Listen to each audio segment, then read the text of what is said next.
আসসালামু আলাইকুম আমার প্রাণপ্রিয় কলিজার ভাই ও বোনেরা, সবাই কেমন আছেন? আশা করি সবাই অনেক অনেক ভালো আছেন।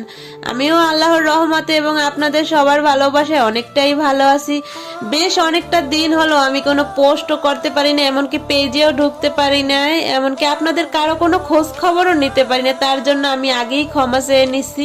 আসলে আমার মা একটু অসুস্থ, তো আজকে কয়েকটা মাস ধরেই অসুস্থ। তাকে ঢাকা ডাক্তার দেখাতে আসতে বলেছিলাম, কিন্তু আমার মা তো সবসময় সিএমএস এ দেখায়। আমার ভাই তো মানে একজন আর্মিতে চাকরি করে, আমার ভাইয়ের ছোট ভাইটা। তা ও ছুটি পায় নাই দেখে ও কমান্ডো শেষ করার পরে এই ছুটি পেলো, তার জন্য এখন আসলো। তাই মা চলে গেল আজকে। তাই এখন সব সময় আশা করি এখন থেকে সব সময় পাবেন।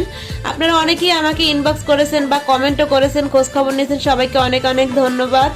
আর তার সাথে মনটাও একটু খারাপ, মা এতদিন ছিল, ভাই ছিল, আমার বড় ছেলেটাও চলে গিয়েছে ওর নানির সাথে। আর এই যে পাখিটা দেখতে আছেন, আপনার ভাইয়া রাস্তা থেকে কুড়িয়ে এনেছে।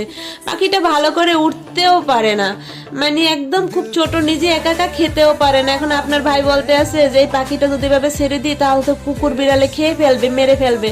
তাহলে তুমি ওরে একটু মানে একটু সুস্থ বানিয়ে তারপর ছেড়ে দেবো না হয় ওর মা বাবার কাছে। এখন কি আর করার, এই বেচারা কিচ্ছু খেতে পারে না, নিজের একাকিত্ব পাবে।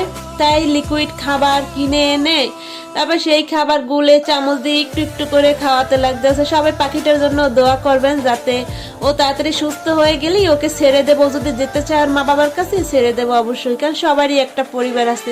তারপর বলেন সবাই কেমন আছেন?